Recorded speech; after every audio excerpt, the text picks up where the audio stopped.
Territorio Reportaje. Porque todos tenemos una historia que contar. Con el periodista Agustín del Castillo.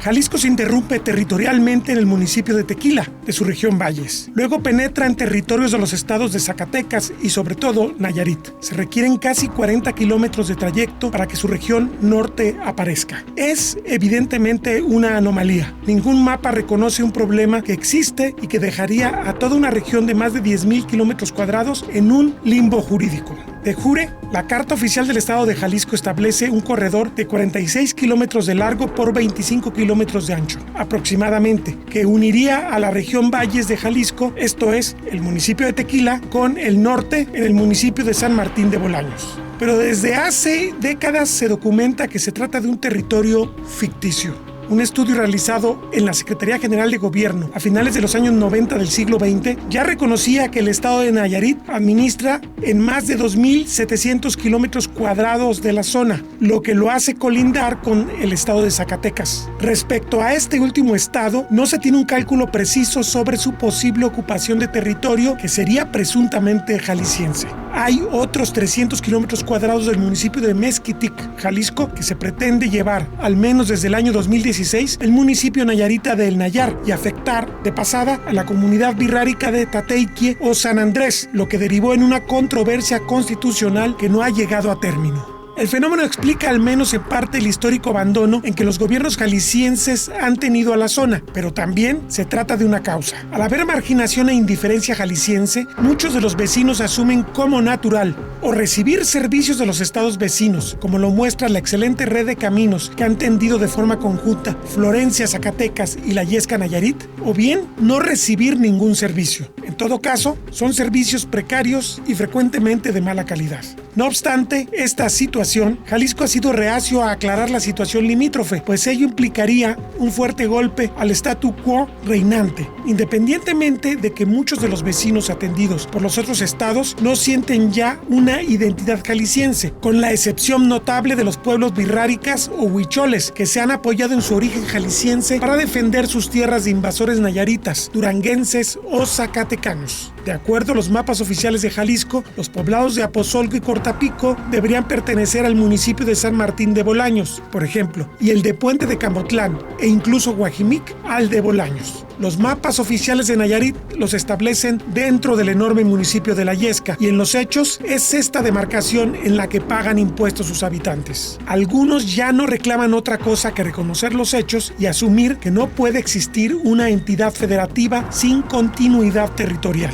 El movimiento para separar el norte de Jalisco de su entidad matriz toma hoy nuevos bríos. El periodista regional Francisco Barba Vizcaíno es uno de los promotores de la separación. Hemos hablado con él para que nos explique la justificación y las consecuencias de esta eventual medida. Bueno, estamos aquí con Francisco Barba Vizcaíno, es periodista, es una persona de la región norte de Jalisco que ha tenido entre muchas tareas autoimpuestas, pues esto de tratar de impulsar la autonomía de la región norte de Jalisco ante la evidencia de que está separada del resto de Jalisco y además lo irrefutable que estamos documentando en estos programas, que Guadalajara y el resto de Jalisco abandonaron a la región norte.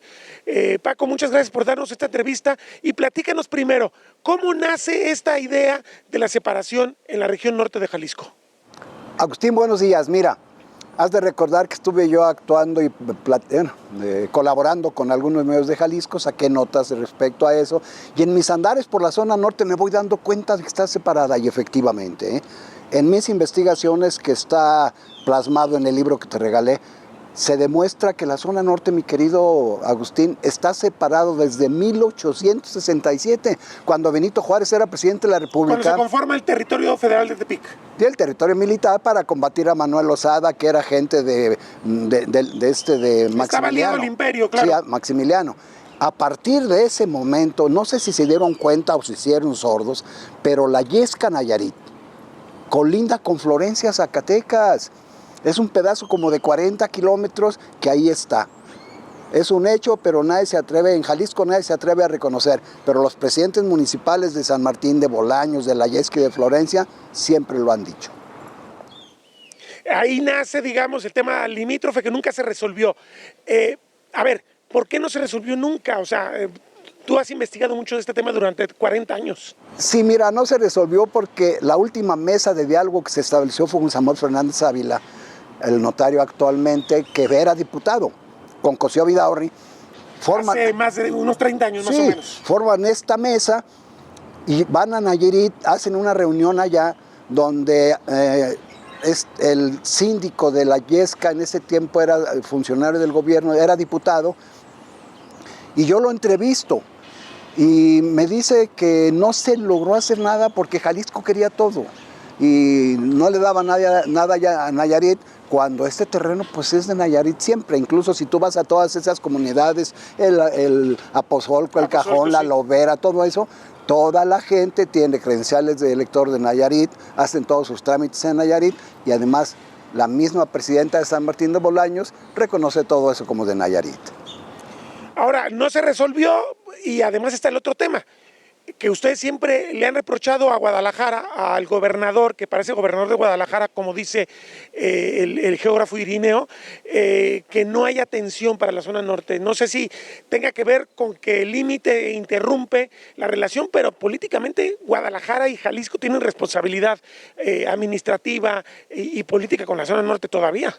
Claro, el ostentarse como dueños de un territorio que no, en verdad no debe de corresponderles, porque el 48 constitucional, mi querido Agustín, es de recordar que dice que ningún estado puede tener territorios fuera de sus límites.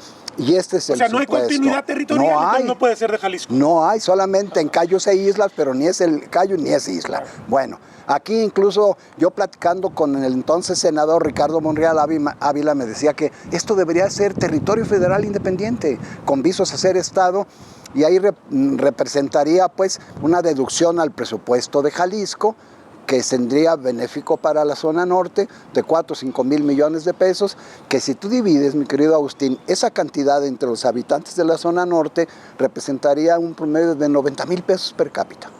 Y si tú divides todo el presupuesto de Jalisco entre todos los habitantes, son como 10, 15 mil pesos per cápita. En ese tiempo, Ricardo Monreal me decía, Paco, esta cantidad de dinero representa desarrollo, no así siendo de Jalisco. Porque hablando de lo que en este momento se invierte en la zona norte, ni de lejos llegamos a eso, ¿verdad? Imposible, porque además es un territorio con 10.300 kilómetros cuadrados, con una población de 100,000 habitantes cuando mucho, muy pobre, y lo que da, y además yo siempre lo he dicho, mi querido Agustín, la zona norte a Jalisco lo único que le da es lástima. Hombre, pues que lo dejen a un lado. Quiero que sepas que en los años 60, en el Parque Morelos, todos nos acordamos, había una pared, una pared pues con el mapa de Jalisco en cemento, sin la zona norte. Y de repente lo desaparecieron, que fue cuando los convenios que hicieron tanto el gobernador, ¿cómo se llama? Marcelino García Barragán en el 40 y tantos, y después con Agustín Yáñez, donde reconocen que así está la zona norte y donde le piden a Nayarit un pedazo de terreno que se convierta en cordón umbilical para hacer la zona norte, que nunca se solucionó. A estas alturas, ¿qué ves más viable? ¿Que se negocie ese cordón umbilical, tal vez que Jalisco le dé una permuta a Nayarit para que recupere territorio en otra parte, o la separación? Porque por población quizás no dé, aunque tenga lógica lo que me estás diciendo, y yo no sé si el ambiente político nacional esté como para hacer algo que desde hace muchísimo tiempo no ha sucedido, que es crear un territorio federal. A lo mejor el ambiente no está propicio, mi querido Agustín, pero los requisitos para ser Estado no es ni extensión más que habitantes. Deben de ser mínimo 120,000 habitantes. Pero para ser territorio federal no importa. De hecho, serían más grandes que muchos estados, ¿no? 10,300, sí, más que 5 estados. 10,300 kilómetros cuadrados. Yo en lo particular creo que Jalisco saldría ganando. dejando esa zona para que se convierta en territorio federal independiente y quitarse esa monserga de estar dando y dando y dando y que no le produce nada de riqueza al Estado. Y por otro lado, bueno, que si el problema es de que si soy de Jalisco o no soy de Jalisco, bueno, pues que fuera Jalisco Norte y Jalisco Sur, mi querido Agustín. Que se llamara el Estado Jalisco Norte. Como Baja California. Exacto. Ahora, la verdad es que también platicaba con el geógrafo Irineo, lo estamos sacando en el programa, la entrevista con él.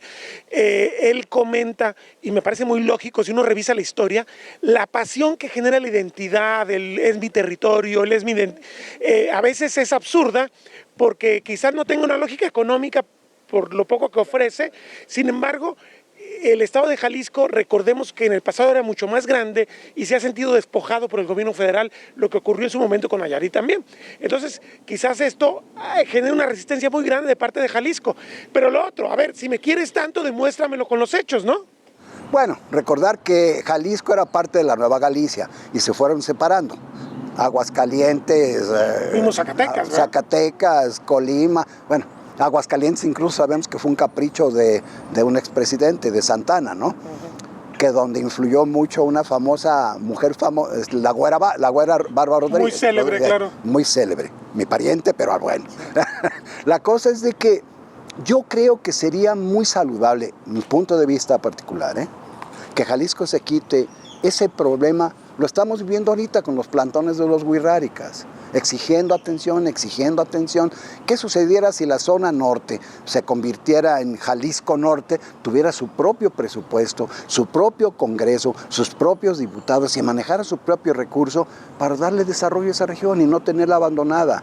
Yo creo que, para mi gusto, y digo en lo particular, sin que Paco Barba quiera dividir algo que ya tiene desde 1867 dividido, pudiera ser muy saludable, Ahora hablemos de las contradicciones de la propia región, porque hablamos de una región que en términos de, sobre todo, tenencia de la tierra, yo no sé si más de la mitad es indígena contra el tamaño de los municipios, pero es una porción muy grande de territorio la que es de las comunidades wixárikas. ¿Hasta qué punto habría entendimiento entre el pueblo huichol wixárika y la región mestiza? Porque también hay una historia de enfrentamientos por los territorios que no se va a acabar, que no se ha acabado y que de hecho pues se da con ustedes y se da también con los vecinos nayaritas o duranguenses. Y con los ganaderos de Puente de Camotlán, que son nayaritas. Exacto. Pero yo veo que hay muy buena relación con las autoridades de acá y además la extensión de los 10.300 kilómetros cuadrados, no, ni la mitad son de los wixárikas, aunque los wixárikas reconozcan que toda esa región en su tiempo fue dominio de ellos porque tenían muchos centros ceremoniales. Pero es importante darse cuenta que es más fácil que entres en una buena relación con gente que siempre ha estado contigo, alguien que te desconoce, como sucede con las autoridades en Jalisco, ¿no? Que llegan y no conocen muy bien, apenas están enterando de la problemática y luego se va haciendo viejo, como se están haciendo viejo todos los problemas. Sí, se piensa que así se resuelven sin atenderlos. Se administra el conflicto, no se resuelve. Nada más se administra. Pero te menciono, Paco, porque hay un movimiento fuerte, sobre todo San Sebastián Teponahuastlán, Tuxpan, ha impugnado el modo en que se distribuye el presupuesto de sus municipios, que son Mezquitic y Bolaños, y ha ganado las instancias judiciales para que lo proporcional a su territorio y su población se invierta del erario del ayuntamiento, se invierte en sus territorios. Esto ha entrañado una relación ríspida, no tanto con Bolaños, donde hay mayoría también ya en el cabildo de gente que es de origen wixárika, pero Mezquitic sí. Y esto podría decir, si se va a Guadalajara, si se va a Jalisco, el Jalisco tradicional, tal vez se vuelva más complicado la negociación entre la región mestiza y la región huichola. Recordemos una cosa, mi querido Agustín, ve la cantidad de recursos que le llegan a toda la zona norte y ve la cantidad de recursos que le llegarían a la zona norte si fuera territorio federal. Estamos hablando de cerca de 5,000 millones de pesos. ¿Contra cuánto?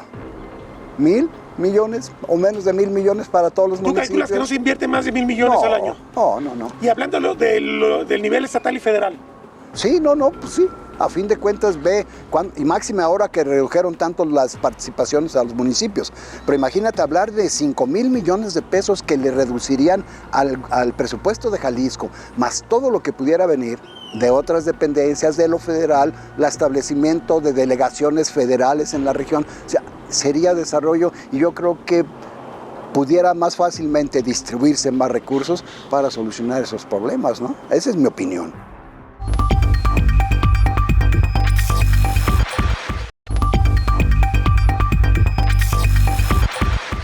Jalisco, como se sabe, formaba una sola unidad territorial con Nayarit hasta el año de 1867, en que se separó el cantón de Tepic. El problema es que las fronteras de este con el de Colotlán y con Zacatecas no fueron corregidas, por lo que el norte quedó como ínsula en medio del mar Nayarita y Zacatecano. Esto le dijo Fortino Cortés, expresidente municipal de Florencia, Zacatecas, y propietario de un rancho en una localidad supuestamente de la frontera interestatal, al periodista Francisco Barba hace apenas 2 años. ¿Tú colindas una propiedad en Santa Rosalía? Sí, tenemos allí diferentes propiedades, pero sí estamos pagando alguna parte en Nayarit y otra parte en Zacatecas. ¿Cómo de cuántos hectáreas estamos hablando? Estamos pagando aproximadamente en Nayarit como 2.300 hectáreas, 2.400 hectáreas. Esa es la Yesca, como propiedad privada. Estamos hablando que en Zacatecas pagamos unas 1.000 hectáreas. Entonces, están pegadas las propiedades, ¿verdad? La expresidenta municipal de San Martín de Bolaños, Evangelina Pérez Villarreal, lo secundó. Tengo 2 oficios expedidos desde la administración de Pancho Ayón y el anterior, donde me comentan y me informan que al sur, el municipio al sur y al este colinda con Nayarit, con la Yesca, y acá con Florencia. Estamos con la misma colindancia de Nayarit, por el lado sur Nayarit y por el lado noroeste con Florencia. Con Florencia, Zacatecas. O sea, la hermandad, Cortapico, Apozolco, el Cajón. Pertenece a Nayarit todavía. Entonces no cobran nada de impuestos ahí. No, nosotros no tenemos ningún impuesto, es Nayarit. Ni expiden licencias ni nada. No, nada. Ese le pertenece pues a Nacho Flores, al presidente de la Yesca Nayarit. De la Yesca. Casi 15 años antes, el exsíndico de la Yesca Nayarit, Adolfo Ávila Valenzuela, aseguraba que el asunto de darle a Jalisco un puente terrestre para mantener su continuidad territorial no se resolvió porque, literalmente, Jalisco quería todo. Pues malamente, te repito, todo el tiempo Jalisco ha estado estudiándose en no querer un replanteo de linderos y un reconocimiento de linderos. Ellos manejan que formó parte antes. No, es que cuando se formó el estado de Nayarit en 1917, en el Congreso Constituyente de Querétaro, ahí se delimitaron perfectamente los límites de los estados. El exdiputado Samuel Fernández Ávila, hoy notario público y quien presidió la Comisión de Límites con Nayarit en el gobierno de Guillermo Cosío Vidaurri, también se lo reconoció al periodista en una plática de hace casi 15 años. Con el licenciado Samuel Fernández Ávila. Licenciado, tú fuiste el encargado de la última mesa de diálogo que se estableció entre Jalisco y Nayarit, que fue en el sexenio de Cosío Vidaurri. Desapareció la mesa y nunca se ha vuelto a retomar, ni ha habido ningún acuerdo. Platícame. La zona norte de Jalisco, que como todos sabemos está aislada del resto del estado. Entonces se creó la Comisión de Límites Jalisco-Nayarit. En esa comisión estuvimos 10 comisionados por Jalisco, encabezando yo la comisión, y 10 por Nayarit. Tuvimos una serie de reuniones aquí en Tepic. Entonces, desgraciadamente, no se pudo llegar a cabo este proyecto que se traía de incorporar al norte de Jalisco con el resto del estado. Porque en el caso de Nayarit, y en esa época, cuando se creó el estado de Jalisco, no había ningún problema porque tanto el Tepic como el de Colotlán formaban 2 cantones diferentes que eran de Jalisco. Porque aquí la Yesca colinda con Zacatecas. Claro, la Yesca colinda con Zacatecas a través de Florencia, sobre todo Florencia. Los 10 municipios de la zona norte están totalmente separados del resto de los municipios. En resumen, solo está el camino de reconocer los hechos, que implica que el norte de Jalisco constituye un territorio de la Federación o que se negocie de algún modo la continuidad territorial de Jalisco. Continúa Francisco Barba Vizcaíno, autor del libro Bajo la bota de la indiferencia, Zacatecas y Nayarit dividen a Jalisco en 2, en su plática con Territorio Reportaje. ¿Qué tanto este sentimiento, esta idea que tú abordas en tu libro, que además tú has defendido durante tanto tiempo, está generalizado en la zona norte de Jalisco? O sea, ¿cuántos piensan como tú? ¿Cuántos piensan que mejor es mantenerse con un cordón umbilical que ahorita es ficticio, pero que tendría que resolverse de algún modo, porque es un territorio anómalo en este momento, con el estado de Jalisco completo, a condición también de que Guadalajara y el resto de Jalisco realmente se comprometieran con la zona norte, cosa que no ha ocurrido durante más de un siglo, como tú bien lo mencionas?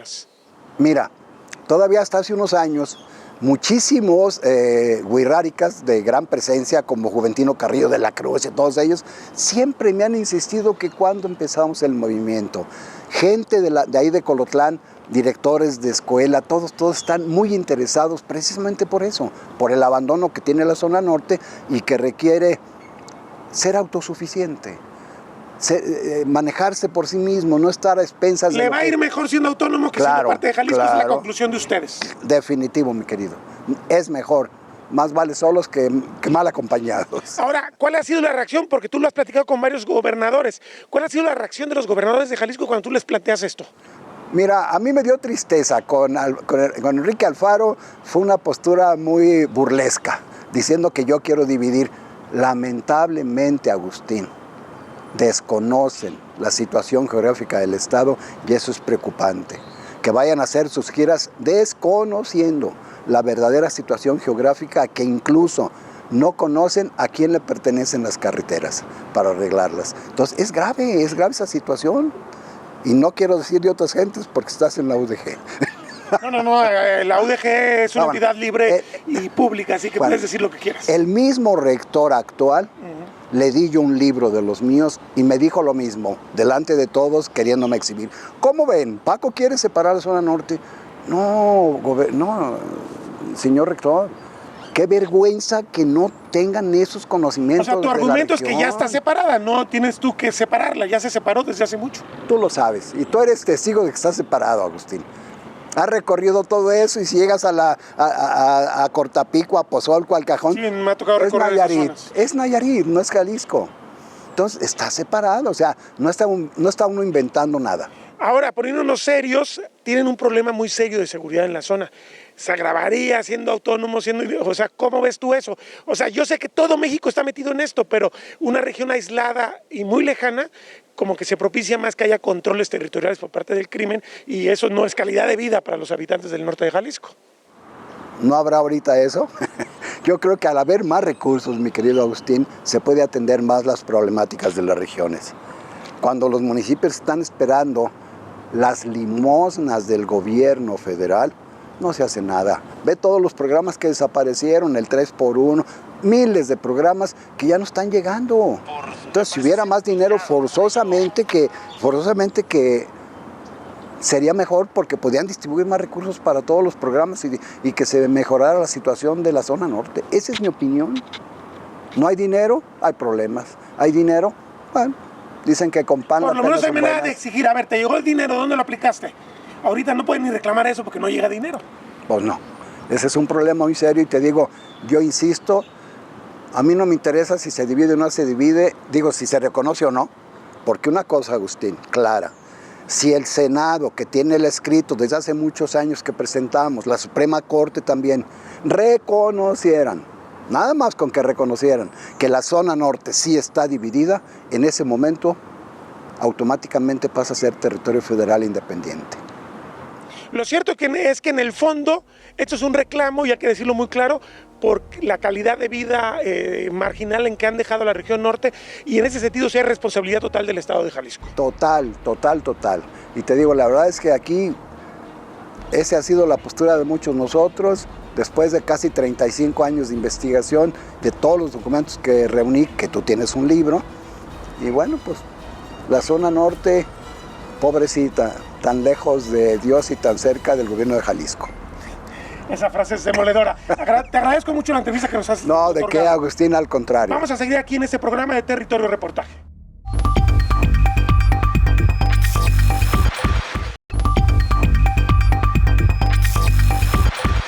En 2017, la investigadora Diana Elizabeth Sánchez Andrade señalaba para la Gaceta Universitaria de la UDG la anomalía poblacional severa del norte de Jalisco. Hay 2.330 localidades en esa región. De ellas están deshabitadas 1.218 y 1.112 tiene población. Su número de habitantes oscila de 2 hasta 1.317. Los municipios cuyos ranchos y rancherías y comunidades indígenas se ubican en esta clasificación son Colotlán, Huejúcar, Huejuquilla el Alto, Mezquitic, San Martín de Bolaños, Santa María de los Ángeles, Totatiche, Chimaltitán, Bolaños y Villaguerrero. El despoblamiento de muchas de las localidades sujetas a estudio inició hace aproximadamente 30 años. Casi 8 años después, la investigadora le dijo lo siguiente a Territorio Reportaje. Muchos de esos ranchos son ranchos de agua, es decir, que tenían una población, digamos que estacional, o sea, es decir, en la época de lluvias o de secas, bueno, más bien de aguas, de las aguas. Pero aún así, es que una vez como que me querían corregir esa parte, ¿no? Alguien de aquí de la región. Y entonces, de todos modos, bueno, pues me puse a pensar, pero esos ranchos de agua, que son muchos de estos ranchos que se contabilizan hoy en día y que aparecen como localidades ante la Sede Sol, o lo aparecían, bueno, ante la Sede Sol antes, de todos modos vivían personas, ¿me entiendes? Porque mucha gente va a decir, no, es que esos ranchos no estaban habitados, pero he indagado y de todos modos sí se quedaban 1 o 2 personas, porque no, bueno, una familia con sus hijos, porque no podían dejarlos solos, ¿verdad? Pero sí, o sea, las cifras son alarmantes. ¿Cómo se da la sangría constante de población? Amerita una revisión de la historia reciente. Antes, por ejemplo, la gente tenía más vínculos con Zacatecas. O sea, para ir a Guadalajara pues no había carretera, ¿no? O sea, no sé, a lo mejor te tenías que ir por pura de terracería, pero el tramo yo creo que no era viable. Entonces lo que hacían era que se iban a Zacatecas y se iban por la otra barranca. Y entonces en ese tramo hacían cerca de 9 horas. Y ya una vez construida la carretera 23, bueno, pues ya las horas son como 3, ¿no? Pero es hasta el 86 que ya la carretera al final ya queda concluida, pues de Zacatecas a Guadalajara. Y bueno, en el 84 llega al Teúl. Entonces esto también coincide, ¿verdad? Con empieza, bueno, ya en los 80 viene esta migración muy fuerte hacia los Estados Unidos, porque bueno, pues hubo previamente varias crisis, ¿no? Crisis nacionales, la de 1973 es la que más recuerdo, ¿no? Crisis económicas que derivaron en una desigualdad económica muy fuerte, ¿no? Y falta de oportunidades. Entonces, una vez que ya hubo este flujo más continuo de que la población ya se podía desplazar con mayor facilidad hacia su capital, verdad, que era Guadalajara, pues la gente empezó a migrar, ¿no? Muchos de los que yo he entrevistado, que en verdad no tenían dinero, porque ya sabes que una de las conclusiones que se ha llegado en los estudios de migratorios es que la gente que migra es la que tiene ¿cómo se llama? Un estrato social de medio a alto, que son los que pueden pagar los coyotes y la estadía allá, ¿no? La gente verdaderamente pobre no migraba, ¿no? Por todo lo que conllevaba. Entonces los que no tenían dinero me contaban que primero se iban a Guadalajara, trabajaban un tiempo y bueno, no sé, ¿cómo se llama? Ahorraban para pagarse su ida al norte y de ahí del norte ya brincar, ¿no? Pero pues le llevaba 2, 3 años. Claro que la gente que sí tenía más dinero pues podía irse con mayor facilidad y de manera inmediata, porque además pues ya tenía redes sociales allá, hermanos más grandes, tíos, los papás que se fueron con los programas braceros con anterioridad y demás, ¿no? Pero sí yo siento que la parte de la carretera, aunado a todas estas crisis económicas y la falta de oportunidades y desigualdades, hicieron que ya en los años 80 se sumaran todas estas cosas para que migraran hacia Estados Unidos, y gran parte de la población, bueno, de las localidades o ranchos, se quedaran vacíos. Y ahí hay un estudio bien interesante que hace Montiel, muy en específico en uno de los municipios que es Santa María de los Ángeles. Y ahí, por ejemplo, el entonces presidente y las personas que laboraban en el municipio hicieron un censo ellos mismos, y se dieron cuenta, bueno, los resultados de este censo, pues que el 60% de la población de Santa María, en edades de 30 años, se encontraban trabajando en Estados Unidos. Entonces, muchísima la población que ya estaba allá, ¿no? Trabajando, o sea, el 60%, digamos que de su fuerza laboral, ¿no? O sea, hombres entre 15 y 30 años, pero también migraron muchas mujeres, ¿no? Es increíble cómo en Santa María migraron muchas mujeres. No puedo extender ese dato a otros municipios, pero yo creo que también se han de haber dado ahí, ¿no? Bueno, igualmente, ¿no? Entonces, yo también lo que veo es que esa ya es una reflexión muy personal, ¿no? Que platicando con las personas, de que, por ejemplo, platicaba con un señor que el rancho desapareció, pues ese rancho también desapareció, yo creo que por los 80. Fue un rancho que se llamaba El Aguacate y también estaba en Santa María, y era un rancho muy familiar, pero vivía ahí toda la familia extensa. Y también unos se fueron a Estados Unidos, otros se fueron a estudiar a Guadalajara, y cuando ya también quisieron dividir las tierras, como eran muchos hijos, ya muchos no alcanzaron, ¿no? Entonces el incremento de la población también es otro factor en el cual ya los ranchos no podían pues alimentar a toda la descendencia, ¿no? Porque ellos tenían un cierto número de hectáreas, y al ser divididas, el señor me decía, bueno, pues a cada uno de los hermanos nos tocaba 1 o 2 hectáreas, y con eso no íbamos a sobrevivir. Entonces, el incremento de población que se dio, sobre todo en los 70 y 80, pues ya también no fue viable, no sumó para la forma en que se organizan los ranchos, ¿no? También los ranchos siento que no son compatibles ya con la vida moderna, ¿no? Que ya demanda servicios, demanda internet, y aunque se han extendido las redes, bueno, pues no es lo mismo, sobre todo en la cuestión de la educación. También con las pláticas que tuve con muchas personas, yo decía, pero ¿por qué se vinieron a Colotlán, no? Por ejemplo, de Colotlán es así abismal, porque de las 100 localidades que había, no sé, en los años 80, ahorita quedan activas 50, ¿no? Bueno, eso hace 5, casi 10 años a partir de los datos que encontré en Ceresol. Y entonces casi todos me decían, es que ya aquí nada más había primaria, y los hijos tenían que estudiar la secundaria, la prepa, y nos tuvimos que ir a Colotlán, pues allá a la cabecera municipal, ¿no? Y casi todos eran lo mismo. Entonces la vida de los ranchos pues también no es ya compatible con la modernidad. Además, por ejemplo, los hijos de los rancheros tenían una vida con mucha movilidad, ¿no? O sea, un tiempo vivían en el rancho, y otro tiempo se tenían que trasladar a los ranchos de agua. Y en esos ranchos de agua eran bastante grandecitos. Por ejemplo, Los Cardos, que es un rancho muy bonito, tenía una estructura como de hacienda, entonces, de hacienda pequeñita. Entonces, tenían, no sé, 5 habitaciones. Y en esas 5 habitaciones vivían 5 familias. Y esas 5, o sea, el ranchero no creas que se iba y dejaba a la familia. Ajá, porque eso es como que lo que se nos viene a la mente. Pero cuando ya uno indaga y preguntas y haces las entrevistas, ellos se iban con toda la familia. Y yo les decía, bueno, ¿y la escuela no estudiaban? Y decían, sí, pero pues así era. O sea, nos íbamos 4 o 5 meses a los ranchos de agua, y luego regresábamos y otra vez retomábamos los estudios, pero pues estamos hablando de primarias, ¿no? Y entonces, o sea, esa vida ya no es compatible con la de hoy, ¿no? Donde la labor no solamente la realizaba los ayudantes de los ranchos ellos solos, sino que ponían a trabajar a los niños. Entonces, bueno, pues hoy ponen a trabajar a tantos niños y es explotación infantil.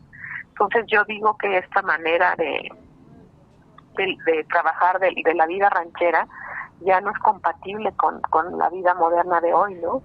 Ajá, y entonces de ahí que sea muy difícil que otra vez se retome o se repoblen esos ranchos. Y entonces también el ganado también ha venido a ocupar esas tierras que antes se cultivaban, que yo en el trabajo de campo me decían, mira, todo esto estaba lleno de ¿cómo se llama?, de maíz, ¿no? Y bueno, yo volteaba y yo veía aquello seco, pero sequísimo, ¿no?, del abandono del campo.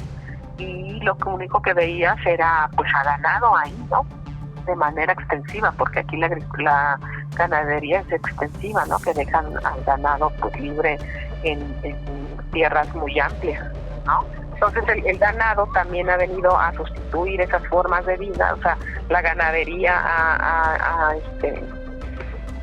pues ha mermado la agricultura, aunque sí siguen cultivando para la ganadería y ya no para el consumo humano. Y antes el cultivo era para el consumo humano en primer lugar y luego para la ganadería. Y ahora no, ahora se cultiva el maíz y todo con el elote se muele, bueno, se muele o pues sí se muele y va para el ganado, ¿no? Entonces la ganadería también ahí ha jugado un papel importantísimo para que también ya se despoble, ¿no? Porque ya la agricultura era la que demandaba ese trabajo tan fuerte y donde toda la familia participaba. Y ahora con la ganadería pues no tanto, ¿no? O sea, como es extensiva, pues no requiere tanta mano de obra.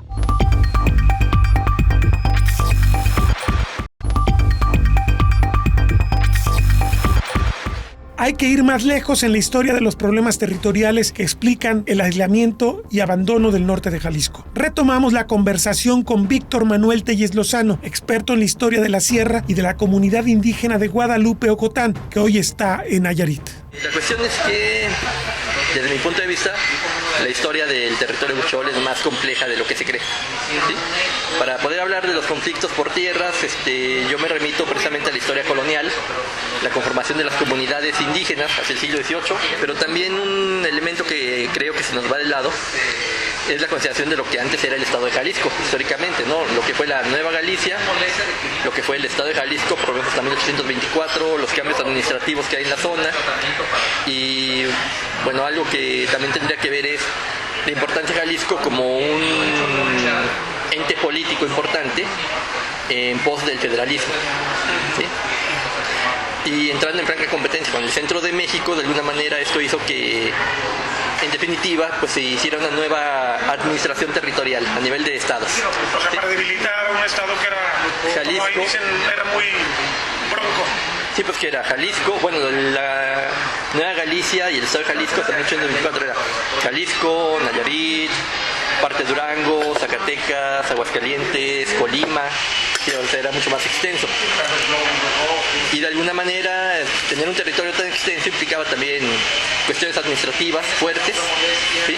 Un poder político que se podría haber equiparado al del centro de México en un momento dado, y también el acceso a recursos económicos provenientes de los mismos municipios que conformaban el estado de Jalisco, ¿sí? Y ahí habríamos que discutir cuestiones de siglo XVIII y XIX, ¿no? Por un lado está esta disminución del poder del estado de Jalisco. Por el otro, de las comunidades huicholas en sí, o de las comunidades indígenas, lo que llamamos la zona nayarita, que son los cora, los huicholes, los tepehuanos, los mexicaneros, que habitan toda esta zona de Jalisco, Nayarit, Durango y Zacatecas, según el nuevo esquema estatal. El problema es las comunidades indígenas en general existen a partir de que los españoles empiezan a delimitar ciertos territorios específicos, en algunos casos con títulos virreinales y en otros nada más de facto, ¿sí? Históricamente, pensando en las fuentes etnohistóricas, ¿sí? Siglo XVI al XVIII, tendríamos que sí hay lo que conocemos hoy como San Andrés Coamiata, Santa Catarina, Huescomatitlán, San Sebastián Tamanahuastlán, pero también estaría Huejuquilla, Tenzompa, Mezquitic y otros pueblos que eran huicholes, ¿sí? De ellos muchos ya se extinguió la organización comunitaria huichola, y ahora los huicholes que viven en esos pueblos viven como parte de una comunidad o de un ejido, ¿sí? Bueno, y los que sobreviven son San Andrés, Santa Catarina y San Sebastián, ¿sí? Más los anexos de Guadalupe para San Andrés y de Tuxpan de Bolaños para San Sebastián. Bueno, Algo de lo que he estado trabajando es la cuestión de, en esa época antes de la conquista definitiva de la zona, cómo los territorios huicholes estaban organizados política y ceremonialmente. ¿Sí? Un elemento sería a través de los tuquipa, o los templos huicholes circulares. A partir de la idea de que los templos más grandes representan, bueno, a partir del templo más grande a los templos más pequeños, se representa una jerarquización social dentro de cada protocomunidad, por decirlo de alguna manera. ¿Sí? Cada tuquipa está conectado con otro, y estos serían así resabios, según yo, de alguna manera de los antiguos cacicazgos indígenas. La existencia de esta estructura tuquipa sería así como la cohesión de ciertos poblados o ciertas unidades extensas supeditadas a un cacique de mayor importancia. El cahuitero que conocemos hoy, en el pasado pudo ser un cacique con poder político y religioso. Pero estos a su vez estarían supeditados también a los cacicazgos más poderosos a nivel regional, que en diferentes momentos fueron los cascanes, que en algún momento fueron los tepecanos de Bolaños, en otro momento fueron los coras de Nayarit. ¿Sí? Bueno, en la escala jerárquica a nivel interno, el tuquipa más grande representaría el centro de una comunidad o una protocomunidad. ¿Sí? Y yo tengo la idea de que la comunidad más importante hasta antes del siglo XVIII fue la de Santa Catarina. ¿Por qué? Por el tamaño de su tuquipa, de su templo, que es el más grande. Es un templo enorme, circular, con techo de paja, dos postes, ¿sí? Y aparte de que está este templo, muy cerca de él está la zona de Teacata. Entonces ahí es un lugar donde todavía se siguen llevando una gran cantidad de ofrendas. ¿Sí? Entonces el tamaño del templo más la presencia de Teacata, que es el centro del mundo huichol, pues implica una supremacía política y religiosa de alguna manera. Y tenía varios centros tuquipa asociados, o sea, supeditados a él. Y esto lo vemos hoy todavía porque los huicholes de San Andrés o de San Sebastián, que viven en los límites con Santa Catarina, cuando hacen fiesta, llevan sus ofrendas precisamente a este tuquipa. No lo llevan al de San Sebastián o al de San Andrés, lo llevan a Santa Catarina. ¿Sí? Entonces mi idea es que cuando se da la conquista de la zona, se forma la visión de San Sebastián precisamente por 1727 aproximadamente. Y obviamente una forma de restar poder político y religioso a Santa Catarina es restar también territorio. Y los ranchos o rancherías o los tuquipas que pudo haber existido y que estaban dentro de los límites políticos de Santa Catarina, pues ahora se expeditan a San Sebastián. Y también hacia el lado de San Andrés Coamiata hubiera pasado esto.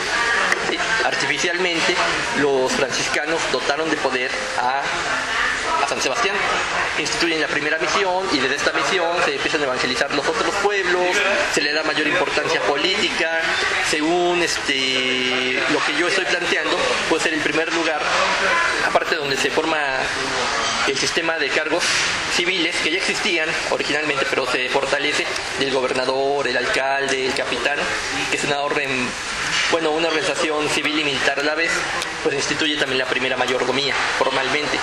Entonces esto le da mayor importancia a San Sebastián. Y todos estos antecedentes hacen que la gente de San Sebastián se sienta más antigua, más importante y más poderosa que las otras comunidades. ¿Sí? Eso por un lado.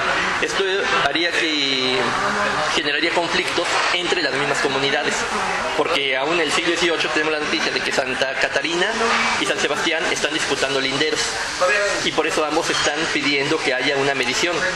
¿Sí? Esto lo ilustra muy bien Rojas en su libro Documento Histórico de los Huicholes. Ella documenta todo esto, y ahí se menciona los títulos de Santa Catarina y la solicitud de San Sebastián para hacer sus títulos. Pero ahí empieza el conflicto de, definir los límites, y precisamente esa cuestión que no se dice, pero que se puede intuir, ¿no? Santa Catarina está reclamando los antiguos límites que tenía antes de la división por los franciscanos. ¿Sí? Entonces ahí tenemos el origen de conflictos entre las mismas comunidades huicholas, porque también es algo que perdemos de vista, los conflictos entre las comunidades indígenas. Siempre pensamos los huicholes contra los mestizos de Guajimique especialmente, o de Puente Capotlán, que yo diría más bien los criollos, porque aquí viene otra cuestión de la historia. ¿Quiénes son aquellas personas que se están apoderando de las tierras de los huicholes desde el siglo XVIII? Como Miguel Maximiliano de Santiago, por ejemplo. son españoles que están formando haciendas, que están en los establecimientos mineros y que quieren apoderarse de las tierras huicholas para tener campos de cultivo cuando sean disponibles, los bosques de las comunidades para tener combustible en las minas y lugares donde criar su ganado para alimentar a la gente en las minas. ¿Sí?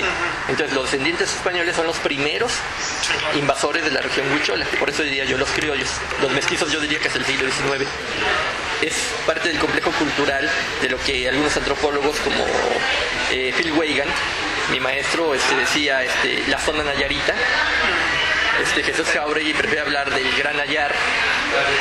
Sí, en cuanto a que coras, huicholes, tepehuanos, sí, compartían culto solar, por ejemplo, compartían la realización de los mitotes, compartían el culto a los antepasados a través de las momias, sí, y políticamente los nayaritas, o sea, los coras nayaritas apuntaban a ser los nuevos líderes regionales, ¿sí?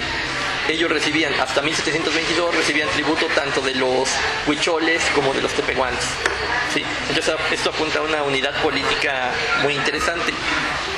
Pero el proceso de la conquista ya por 1722 en adelante rompe con ese esquema, ¿sí? De hecho hoy en día tenemos toda la referencia de las posibles relaciones de tributo de los huicholes con los coras o de los huicholes con los tepecanos en cuanto a que les llaman nuestros hermanos mayores, ¿sí? Precisamente porque también los huicholes siguen llevando ofrendas a lugares muy específicos, por ejemplo a Zacaymuta, Mesa del Nayar. Territorio Reportaje. Porque todos tenemos una historia que contar. Con el periodista Agustín del Castillo.